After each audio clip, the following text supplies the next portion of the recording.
ഇന്ന് കുടുംബം പത്രക്കാരെ കാണാമെന്ന് പറഞ്ഞത് ഈ പോസ്റ്റ്മോർട്ടം റിപ്പോർട്ട് നേരത്തെയൊക്കെ ചാനലൊക്കെ വന്നെങ്കിലും ഇന്നാണ് കുടുംബത്തിന് ഇവിടുത്തെ SHO നെയ്യാറ്റിങ്കര SHO കൈമാറിയത് പോസ്റ്റ്മോർട്ടം റിപ്പോർട്ട്. അതില് കെട്ടുകേൾവിയില്ലാത്ത വലിയ വാർത്തകൾ കേട്ടെങ്കിലും സ്വാഭാവിക മരണമെന്ന് റിപ്പോർട്ട് ചെയ്തിട്ടുണ്ട്. ഇനിയും അടുത്ത കെമിക്കൽ പരിശോധനയിൽ പറയുന്നുണ്ട്. പക്ഷേ ഈ സാധു കുടുംബം പറഞ്ഞ കാര്യങ്ങളാണ് സത്യമെന്ന് അതിൽ വന്നിരിക്കുന്നത്. രണ്ടാമത് ഓർമ്മപ്പെടുത്താനുള്ളത് ഇവരുടെ ഉപജീവന മാർഗമെന്നാണ് എല്ലാ ചാനലിലൂടെയൊക്കെ ഇപ്പൊ പറയുന്നത്. പക്ഷെ അവരുടെ ഭക്തി മാർഗത്തിന് മാത്രമാണ് ഇത് ഉപയോഗിക്കുന്നത്. അവരുടെ ഉപജീവന മാർഗം ഇനി ആദ്യം അവർ 2 പശു ഉണ്ടായിരുന്നു. ഈ സാമ്പത്തിക ക്ലാശത്തിൽ അത് വിറ്റു.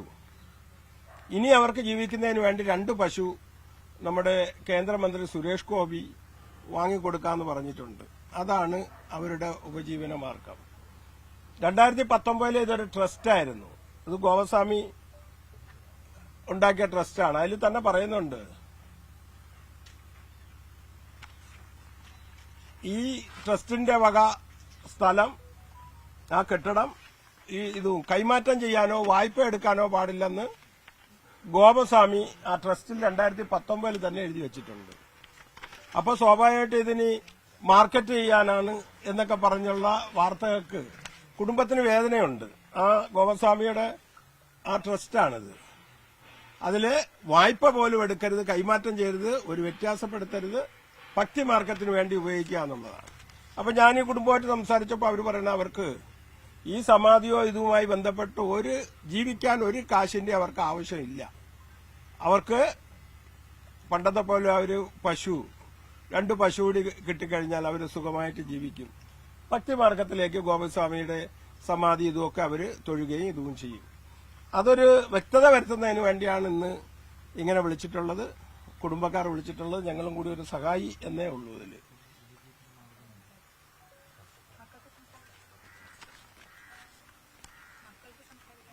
ഇത് പറഞ്ഞോ, നിങ്ങൾ എന്ത് പറഞ്ഞു? ഇതാണ് ആ ട്രസ്റ്റ്. അതായത് ഞാനാണ് ഈ ക്ഷേത്രത്തിന്റെ പൂജാരിയായിട്ട് അച്ഛൻ എന്നെ ചുമതലപ്പെടുത്തിയിട്ടുണ്ട്. ഒരുപാട് പേര് പറയുന്നുണ്ട് പൂജ അറിയാമോ എന്ന് ചോദിച്ച് കളിയാക്കുന്ന കുറച്ച് പേരുണ്ട്, ഇല്ലെന്നല്ല. ഇങ്ങനെ കളിയാക്കുന്നവരുടെ എല്ലായിടത്തും എനിക്ക് പറയണമെന്ന് പറഞ്ഞു കഴിഞ്ഞാൽ എത്ര സംഗീതം പഠിച്ചാലും എത്ര വിദ്യകളില്ല, ഇനി എന്തൊക്കെ പൂജാതി കർമ്മങ്ങൾ പഠിച്ചിരുന്നാലും ശരി, അറിവെന്ന് പറഞ്ഞ സാഗരമാണ്. ആർക്കും അത് പഠിച്ച് പൂർത്തിയാക്കാൻ ഒരിക്കലും സാധിക്കത്തില്ല. അപ്പം ഭഗവാന്റെ പൂജ എനിക്ക് അറിയാവുന്ന രീതിയിൽ തന്നെയാണ് ഞാൻ ചെയ്യുന്നതും അതുപോലെ തന്നെ സമാധി ചടങ്ങുകളെല്ലാം ഞാൻ ചെയ്യുന്നത്. ഈ ക്ഷേത്രത്തിന്റെ സമാധിയോടനുബന്ധിച്ച് ഇത്രയും വിഷയങ്ങളുണ്ടായെങ്കിലും ഈ സമാധിയിൽ വരുന്ന വരുമാനം ഒരിക്കലും നമ്മളെ കുടുംബത്തിന് വേണ്ടി, ഒരിക്കലും നമ്മുടെ നിത്യോപജീവന മാർഗത്തിന് ഒരിക്കലും ഉപയോഗിക്കത്തില്ല. അങ്ങനെ പറയുന്നവർ ഒരുപാട് പേരുണ്ട്. ഇത് വെച്ച് ഇനി ഒരുപാട് ഉപജീവന മാർഗം നമ്മൾ അധ്വാനിച്ച് തന്നെയാണ് നമ്മൾ ജീവിക്കാൻ തീരുമാനിച്ചിരിക്കുന്നത്. പണ്ടെങ്ങനെയാണോ ഒരു പശു വളർത്തുവാൻ വേണ്ടിയിട്ട് നമ്മൾ അച്ഛൻ തന്നെയാണ് അത് ഭഗവാൻ അഭിഷേകത്തിനും വേണം, നമ്മുടെ നിത്യോപജീവനമാവും. അതിനുള്ള രീതിയിൽ തന്നെയാണ് പശു വളർത്താൻ തീരുമാനിച്ചിരിക്കുന്നത്. അതിന് ഒരു മാറ്റമില്ല, അധ്വാനിച്ച് തന്നെ ജീവിക്കും.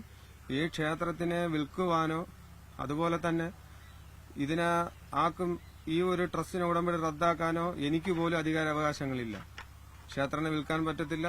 ഭഗവാന്റെ പൂജാതി കാര്യങ്ങൾ നിത്യവും ചെയ്ത് മാത്രമേ മുമ്പോട്ട് പോകുവാൻ പറ്റുള്ളൂ. അതങ്ങനെ തന്നെ ഭക്തി മാർഗത്തിൽ പോകാൻ തന്നെ താല്പര്യം. അല്ലാതെ ഭഗവാന്റെ പണം എടുത്തിട്ട് ഒരിക്കലും ജീവിക്കേണ്ട ഒരു കാര്യമില്ല ഈ കുടുംബത്തിന്. ഇത് തന്നെയാണ് എനിക്ക് പറയാനുള്ളത്. പറയാനുണ്ടോ?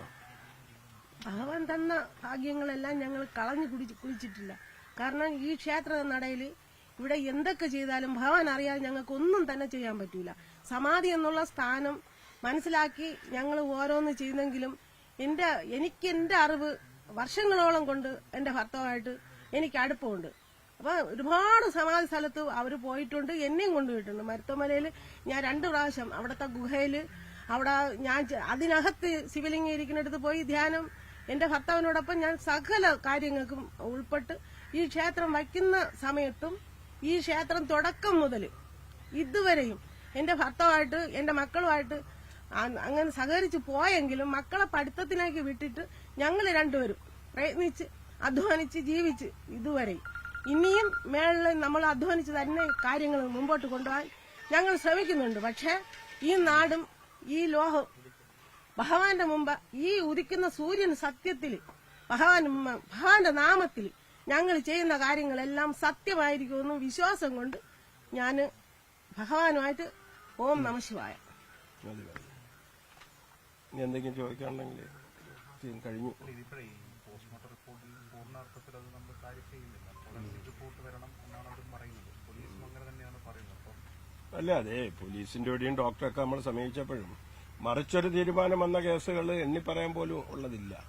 പോലീസ് ഓഫീസർമാരുമായിട്ടൊക്കെ ബന്ധപ്പെട്ടിട്ട് അനുഭവമുള്ളവരെല്ലാം ഇത്തരത്തിലുള്ള ഒരുപാട് കേസുകൾ ബന്ധപ്പെട്ടിട്ടുണ്ട്. പക്ഷെ തിരിച്ചൊന്നും സംഭവിച്ചിട്ടില്ല.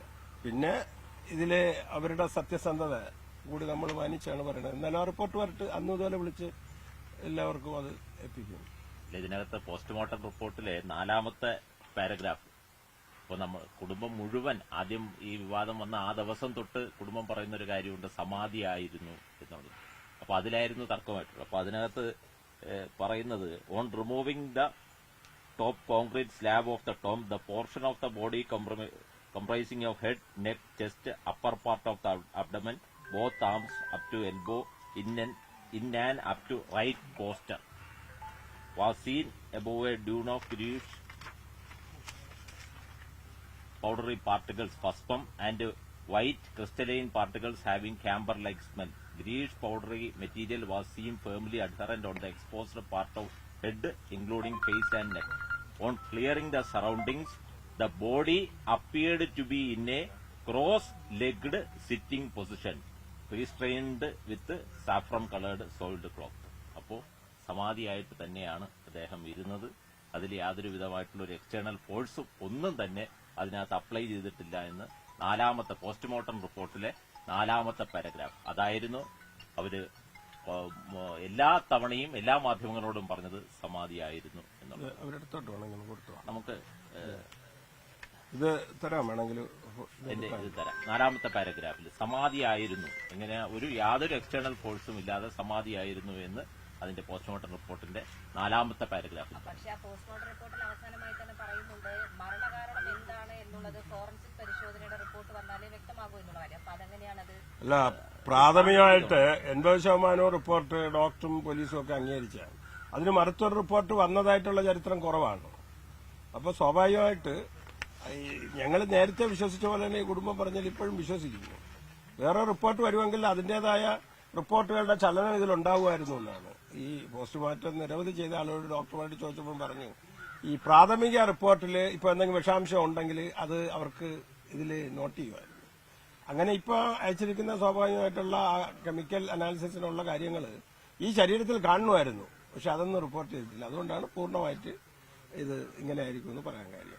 ഏറ്റവും അവസാനത്തിന് മുമ്പത്തെ പാരഗ്രാഫിലെ ഒരു റണ്ണിംഗ് ലെറ്റർ ആയിട്ടുള്ള ഒരു 18ാമത്തെ line, stomach contained a few black granule particles mixed with soft unidentified materials having no unusual smell. മുകളിൽ കൺഫ്യൂഷനൊക്കെ പറയുന്നുണ്ട്. അത് സ്വാഭാവികമായിട്ടുള്ള സമാധി സമയത്തുള്ള കാര്യങ്ങളാണ്. അതൊന്നും മരണകാരണമല്ല. പിന്നെ അടുത്തൊരു മരണകാരണമായിട്ട് നമുക്ക് ചിലപ്പോൾ അനുമാനിക്കാൻ പറ്റുന്നത് എന്തെങ്കിലും അകത്തൊരു എന്തെങ്കിലും പാർട്ടിക്കിൾസ് പോയിട്ടുണ്ടോ എന്നുള്ളത്. അതാണ് stomach contained a few black granules mixed with soft unidentified materials having no unusual smell. Medical ethics പ്രകാരം അതിൽ സമാധി എന്നൊന്നല്ലോ, അതിന് മരണം സ്വാഭാവികമാണോ അസ്വാഭാവികമാണോ എന്നുള്ളതല്ലേ? അല്ല, സമാധി ആയിരുന്നു എന്നുള്ളതാണ് നമ്മൾ പറഞ്ഞത്. സമാധി ആയിരുന്നു എന്നാണ് കുടുംബം പറഞ്ഞത്. ആ സമാധി ഈ പോസ്റ്ററിൽ തന്നെയാണ്. അതിൽ യാതൊരു എക്സ്റ്റേണൽ ഫോഴ്സും ഇല്ലാതെ, അതായത് പുറമേ നിന്നൊരു ഫോഴ്സൊന്നും ഇല്ലാതെ സമാധി ആയിരുന്ന തന്നെയാണ് അദ്ദേഹത്തിന്റെ സമാധിയായിട്ടുള്ള മൃതദേഹം തിരികെ എടുത്തത് എന്നാണ് പോസ്റ്റ്മോർട്ടം റിപ്പോർട്ടിലെ 4ാമത്തെ പാരഗ്രാഫിൽ പറഞ്ഞത്. ആ കാര്യമാണ് നമ്മൾ പറഞ്ഞത്. അല്ല, അതാണ് പറഞ്ഞത്. ഓൺ റിമൂവ് അവരിവിടെ ഒന്ന് ഇൻസ്പെക്ഷൻ നടത്തിയപ്പോ എങ്ങനെയാണോ ആ ബോഡി ഇരുന്നത് അത് കണ്ടു എന്നാണ് ആ റിപ്പോർട്ടിൽ പറയുന്നത്. തീർച്ചയായിട്ടും എങ്ങനെയാണോ ബോഡി ഇരുന്നത്. ഒരിക്കലും മെഡിക്കൽ റിപ്പോർട്ട് പോസ്റ്റ്മോർട്ടം അല്ല, മെഡിക്കൽ എത്തിക്സ് പ്രകാരം അതിൽ സമാധി എന്നൊന്നില്ലല്ലോ. ഇല്ല. അതാണ് നമ്മൾ പറയുന്നത്. അതിനെ വേറെ ഏതെങ്കിലും കമ്പോ മറ്റ് കാര്യങ്ങളോ ഒന്നും വെച്ച് കെട്ടിവെക്കുകയോ അതൊന്നുമില്ല. കുടുംബം എന്താണോ സമാധി എന്ന് പറഞ്ഞത് അത് തന്നെയാണ്.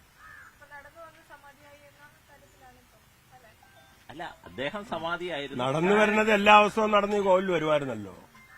എല്ലാ ദിവസവും വൈകുന്നേരം അദ്ദേഹം നടന്ന് വടിയൊക്കെ ഊന്നിയാണെങ്കിലും ദർശനത്തിന് വരുമായിരുന്നു. വടിയൊന്നുമില്ല, ഒരിക്കലും വടിയില്ല. വടിയൊന്നുമില്ല. നിത്യപൂജകൾക്കായിട്ട് അച്ഛൻ ക്ഷേത്രത്തിന്റെ നിത്യപൂജകൾക്ക് വേണ്ടി അച്ഛൻ പൂജകളെല്ലാം കഴിഞ്ഞതിന് ശേഷമാണ് സമാധിയിലേക്ക് എത്തുന്നത്.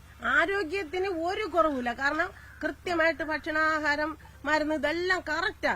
ആരോഗ്യം നല്ല കിടരോഗിയുടെ ഒരു ശരീരപുഷ്ടിയും ഒരു കുറവില്ല. എന്ന് വെച്ചാൽ അവർക്ക് അതിന്റേതായ പ്രായം അനുസരിച്ചുള്ള കാഴ്ചക്കുറവ്, പ്രായം അനുസരിച്ചുള്ള ഇങ്ങനെ വെപ്രാളപ്പെട്ട് നടക്കാൻ പറ്റില്ല. അത്ര വ്യത്യാസമുള്ള, അല്ലാതെ ഒരു രീതിയിലും അവർക്ക് ആഹാരത്തിന് വേറെ ഒരു രീതിയിലും നല്ല സ്മൂത്ത് ആയ ആഹാരം തന്നെ അവർ കഴിച്ചത്. നന്നായിട്ട് തന്നെ ഇരുന്നത്. പോസ്റ്റ്മോർട്ടം റിപ്പോർട്ടില് മരണകാരണം അതല്ല എങ്കിൽ പോലും ചെറിയ മുറിവുകളുടെ കാര്യം കൂടി പറയുന്നുണ്ട്. ചെവിയുടെ ബാക്കിലും തലയുടെ ബാക്കിലും. അപ്പോൾ അതൊന്നും ഇതിന് ശിവന് കൈലാസമട ഈ സത്യസന്ധത കാലിലൊക്കെ ഉള്ള മുറിവുണ്ടായിരുന്നു. കാലില് മാത്രം, അതും ബാക്കില് ബാക്ക് സൈഡിലും റൈറ്റ് ഇയറിലും ഒരിക്കലും ഇല്ല. ഒരിക്കലും ഒരു കൊതു കടിക്കാനും ഞങ്ങൾ അനുവദിച്ചിട്ട് അത്ര നല്ല രീതിയിലാണ്. ദിവസം കുളിക്കുന്ന ആളാണ്, ദിവസം കുളിക്കുന്ന ആളാണ്. മുഖത്തൊരു മുറിവുണ്ട്, മൂക്കിനൊരു മുറിവുണ്ട്. അത് ഈ പണ്ട് ഇങ്ങനെ എന്തോ ഇവിടെ തട്ടി ചെറിയ ഒരു തഴമ്പാണത്, മുറിവല്ല. അത് എന്തോ ഈ ഒരിക്കലും ഇല്ല. ഭഗവാന്റെ മുമ്പ് ഞങ്ങൾക്ക് ഒരു കള്ളം പറയേണ്ട ആവശ്യമില്ല. കാരണം ഈ നിൽക്കുന്ന നിങ്ങൾക്കും എനിക്കും എല്ലാം തരുന്ന, ഉയിര് തരുന്ന ഭഗവാനാണ്.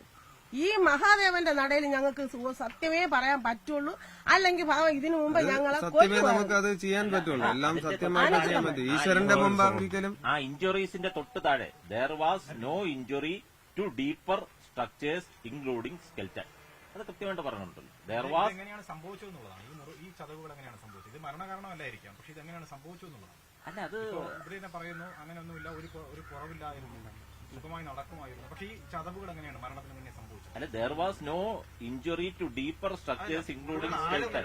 ആഴത്തിന്റെ കാരണം ആഴത്തിന്റെതല്ല, മുറിവുകൾ ഉണ്ടായിരുന്നു, ശരീരത്തിൽ മുറിപ്പാടുകൾ ഉണ്ടായിരുന്നു.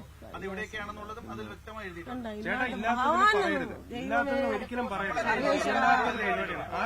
എല്ലാവരും ചോദിക്കണേ.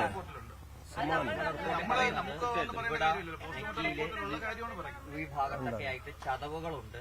പക്ഷെ അത് മരണകാരണമല്ല. പക്ഷെ ചതവുകളൊക്കെ നേരത്തെ ഉണ്ടായിരുന്ന ചതവുകൾ എന്നാണ് പറയുന്നത്. ചെവിട്ട് തൊഴിലാളിയാണ്, കൂലിപ്പണിക്കാരാണ്, ഒരു കൂലിപ്പണി വിറവ് ചെയ്യുന്നവർക്ക് മുറിക്കുന്ന ആളാണ്, വിറവ് ഈ തോളിലെടുക്കുന്ന ആളാണ്. ഈ തോളില് തടിയെടുത്ത് ചുമന്ന് പുളിയും പറമ്പ് ഉൾപ്പെടെ ആ ക്ഷേത്രമാണ്. നിങ്ങൾക്ക് ഒന്നും പറഞ്ഞാൽ മനസ്സിലാവില്ല. ഹിന്ദു ധർമ്മം, സനാതന ധർമ്മം നിലനിർത്തി തോളില് നിങ്ങൾ കൂലിപ്പണി ചെയ്യുന്ന ആളാണ്. എന്തുമാത്രം കഷ്ടപ്പെട്ട് യാതനകൾ ചെയ്തിട്ടാണ് ഈ ക്ഷേത്രം നിർമ്മിച്ചെന്നറിയാം. ചവിട്ടി വിറവ് കീറി ഓരോ ഹോട്ടലിൽ കൊണ്ട് കൊടുത്തും ഞങ്ങള് ത്യാഗം സഹിച്ച് ആണ്. ഇതിലിപ്പം അങ്ങനെയുള്ള എന്തെങ്കിലും ഉണ്ടെങ്കിൽ അതൊരു പോലീസ് അന്വേഷിക്കട്ടെ.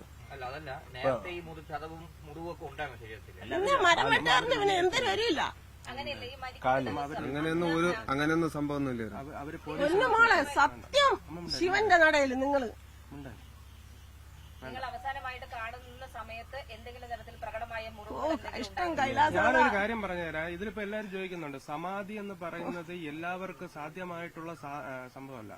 കാര്യം എന്ന് പറഞ്ഞു കഴിഞ്ഞാല് ഭക്തി മാർഗത്തിലുള്ളതാണ് സമാധി. എത്ര വർഷം കൊണ്ട് അച്ഛൻ ഈ സന്യാസ ജീവിതത്തിലേക്ക് പോയിക്കൊണ്ടിരിക്കുന്നതാണ്.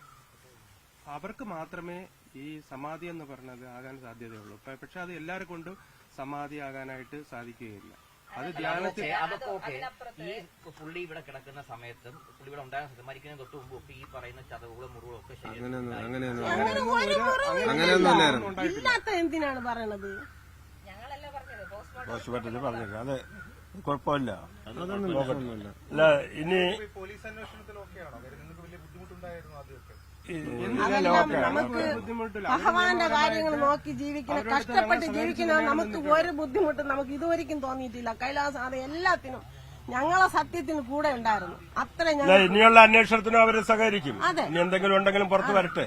പിന്നെ സന്തോഷം. ഇല്ലാത്ത വാർത്ത പറഞ്ഞ് ഭഗവാന്റെ മുമ്പ് വിജയിക്കാൻ ആർക്കും അങ്ങനെയൊന്നുമില്ല. അവര് ചോദിക്കുന്നത് ഇതിലുള്ള കാര്യമാണ്. സത്യമാണ്. ഇവിടെ വേറൊന്നുമില്ല. ശരിയപ്പോ കൊണ്ടങ്ങ് അമ്മയകത്ത് ഇനിയൊന്നും പറയണ്ട. പോണം. ഈ പ്രമാണം കിടക്കുന്ന കാലത്ത്